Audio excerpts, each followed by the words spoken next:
Hello sapiens, நீங்கள் மட்டும் இந்த பூமியோட கடைசி மனிதராக இருந்தீங்கன்னா என்ன ஆகும்னு என்னைக்காவது யோசிச்சு பார்த்துருக்கீங்களா?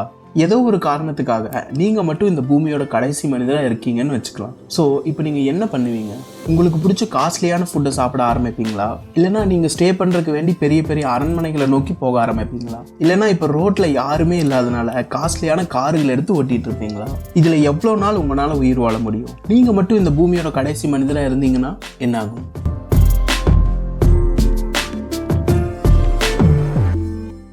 இனிமேல் தான் இன்னும் இன்ட்ரெஸ்டிங்கான சில விஷயங்களை பார்க்க போகிறோம். ஸோ வீடியோவை ஸ்கிப் பண்ணாமல் கடைசி வரைக்கும் பாருங்கள். இந்த மாதிரி இன்ட்ரெஸ்டிங்கான டாபிக்ஸை தொடர்ந்து பார்க்கணும்னா மறக்காமல் நம்ம சேனலை சப்ஸ்கிரைப் பண்ணி பெல் பட்டனையும் கிளிக் பண்ணி வச்சுக்கோங்க. இப்போ ஒரு நாள் நீங்கள் காலையில் தூங்கி எந்திரிக்கும் போது இந்த உலகத்தில் நீங்கள் ஒருத்தர் மட்டும்தான் இருந்துட்டு இருக்கீங்கிறத தெரிஞ்சுக்கிறீங்க. ஸோ இது ஒரு நல்ல விஷயமா இருக்கும்னு இப்போ உங்களுக்கு தோணும். ஏன்னா இப்போ உங்களுக்கு எந்த ஒரு கமிட்மெண்ட்ஸும் இருக்காது. அது மட்டும் இல்லாமல் உங்களுக்கு எந்த ஒரு ரூல்ஸும் இப்போ இருக்க போகிறது இல்லை. ஸோ இப்போ நீங்கள் முதல்ல என்ன பண்ணணும்னா, நீங்கள் இவ்வளோ நாளாக ஆசைப்பட்டு நிறைவேறாமல் போன சில நல்ல விஷயங்களை என்ஜாய் பண்ண ஸ்டார்ட் பண்ணியிருக்கணும். ஃபர்ஸ்ட் ஃபாரின்லேருந்து இம்போர்ட் பண்ண சில ஃப்ரூட்ஸ்களை சாப்பிட ஆரம்பிச்சிருக்கணும். ஏன்னா இதெல்லாமே கெட்டு போயிருச்சுன்னா இதுக்கப்புறம் இது எதுவுமே உங்களுக்கு கிடைக்காம கூட போகலாம். ஸோ உங்களால் முடிஞ்ச அளவுக்கு சாப்பிட்டு இதோட டேஸ்ட்டை என்ஜாய் பண்ணுங்க. அடுத்ததா உங்களுக்கு தேவையான அளவு பெட்ரோல் டீசல்களை ஸ்டோர் பண்ணி வைக்க ஸ்டார்ட் பண்ணுங்க. அப்புறம் கார் பைக்கில் இருக்கிற பெட்ரோல் எல்லாமே 2 வருஷங்களுக்கு மேலே பழசாகும் போது இது எல்லாமே இப்போ ரிப்பேர் ஆகியும் இருக்கும். ஸோ இது எல்லாத்தையும் உங்களால் ரொம்ப காலத்துக்கு அனுபவிக்க முடியாதுங்கிறத தெரிஞ்சுக்கோங்க.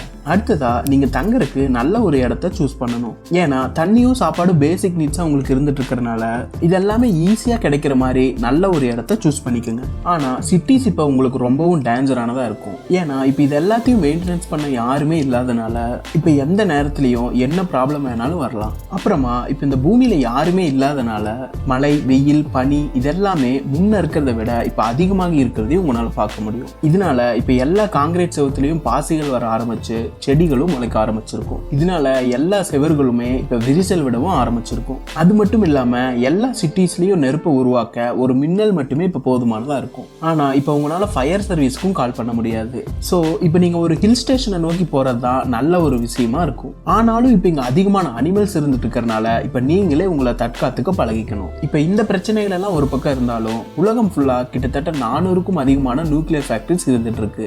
இப்ப இந்த எல்லா ஃபேக்டரிஸ்களையும் மானிட்டர் பண்ண யாருமே இல்லாதனால இதோட ஆட்டோமேட்டிக் சிஸ்டம் கொஞ்சம் கொஞ்சமா ஃபெயிலியர் ஆகி இந்த நியூக்ளியர் எல்லாமே இப்ப வெளியே வரவும் ஆரம்பிச்சிருக்கும். இதனால இப்ப உலகத்துல நிறைய இடங்கள் வாழ தகுதி இல்லாத இடமா மாறி இருக்கிறதையும் உங்களால பார்க்க முடியும். அடுத்ததா இப்ப நீங்க உங்க உணவுகளை சேஃப்டி பண்ண ஸ்டார்ட் பண்ணிருக்கணும். ஆனா உணவுகளை பொறுத்த வரைக்கும் சிட்டிஸ் தான் உங்களுக்கு பெஸ்டான ஒரு இடமா இருக்குங்கிறத தெரிஞ்சுக்கோங்க. ஏன்னா எல்லா சூப்பர் மார்க்கெட்ஸ்லயும் இருக்கிற பேக்கேஜ்டு ஃபுட்டு, ஃப்ரோசன் ஃபுட் எல்லாமே உங்களுக்கு பல வருஷங்களுக்கு போதுமானதா இருக்கும். இப்ப அடுத்ததா இங்க விவசாயம் பண்ணன பயிர்கள் அப்புறம் அனிமல்ஸ் எதையுமே உங்களால பார்க்க முடியாம கூட போகலாம். ஏன்னா இதை கண்காணிக்க யாருமே இல்லாதனாலையும் அப்புறம் வைல்ட் அனிமல்ஸ் கிட்ட இருந்து சேஃப்டி இல்லாதனாலையும் இது எல்லாமே இப்ப மொத்தமா அழிஞ்சு போயிருக்கும். ஒருவேளை இப்ப உங்களை நீங்களே தற்காத்துக்கிறதுக்கு வெப்பன்ஸ் எதுவும் கிடைக்கலன்னா முன்னாடி காலங்களில் வேட்டையாட யூஸ் பண்ண ஈட்டிகளையோ இல்லைன்னா வில்லம்புகளையோ இப்ப நீங்க ரெடி பண்ணி வச்சிருக்கணும். இப்ப வேற யாருமே இந்த உலகத்தில் இல்லாதனால இப்ப உங்களுக்கு கரண்ட்டும் இருக்காது. இதனால தண்ணியை பம்ப் பண்ற ஸ்டேஷனு அப்புறம் தண்ணியை பியூரிஃபை பண்ற ஸ்டேஷன் எல்லாமே இப்ப ஒர்க் ஆகாம இருக்கும். அது மட்டும் இல்லாம ஏற்கனவே டேங்க்ல ஸ்டோர் பண்ணி வச்சிருக்கிற தண்ணி எல்லாமே இப்ப பழைய தண்ணியாவும் மாறி இருக்கும். சோ இப்ப நீங்க வாட்டர் பாட்டில்களை தேடி போக வேண்டியது இருக்கும். ஆனா இதெல்லாமே ஒரு நாள் முடிஞ்சு போயிருங்கிறதுனால இப்ப நீங்களே சொந்தமா தண்ணியை பியூரிஃபை பண்ண கத்துக்கணும். அடுத்ததா இப்ப நீங்க ஒரு இன்டெலிஜென்ட்டா மாறி உங்களுக்கு நீங்களே நிறைய விஷயங்களை கத்து கொடுக்கவும் ஆரம்பிச்சிருக்கணும். இப்ப யாருமே இல்லாத இந்த உலகத்துல உங்களுக்கு நிறைய டைமும் மில்லியன் கணக்கான புக்ஸும் இருக்கும். சோ இது எல்லாத்தையும் படிச்சு இப்ப நீங்க ஒரு இன்டெலிஜென்ட் மேனா மாறி இருக்கணும். ஆனா ஸ்டார்டிங்ல இது எல்லாமே உங்களுக்கு கஷ்டமான ஒரு விஷயமா இருக்கும். இப்ப நீங்க மட்டும் இந்த உலகத்துல தனி மனிதரா உயிர் வாழணும்னா டெக்னாலஜி மூலமா தான் உயிர் வாழ முடியுங்கிறத தெரிஞ்சுக்கங்க. சோ இப்ப இந்த ஒரு வாழ்க்கை வேணுமான்னு நீங்களே முடிவு பண்ணிக்கோங்க. பொதுவா எல்லா மனிதர்களும் ஒரே சொசைட்டியா வாழ்றதுக்காக தான் படைக்கப்பட்டிருக்காங்க. அது மட்டும் இல்லாம ஒருத்தருக்கு ஒருத்தர் கதைகள் பேசி ஹாப்பியா இருக்கிறதுக்கும் ஹெல்த்தியா இருக்கிறதுக்கும் ஃபேமிலின்னு ஒரு விஷயம் இருந்துட்டு இருக்கு. பொதுவா மனிதர்கள் ஒருத்தருக்கு ஒருத்தர் டச்ல இருந்துட்டு இருக்கறனால ஸ்ட்ரெஸ் மாதிரியான பிரச்சனைகள் குறையறதா சில சயின்டிஸ்ட் சொல்லியிருக்காங்க. சோ இந்த சின்ன ஒரு உலகத்துல கண்டிப்பா ஒருத்தருக்கு ஒருத்தர் தேவைங்கிறத தெரிஞ்சுக்கங்க.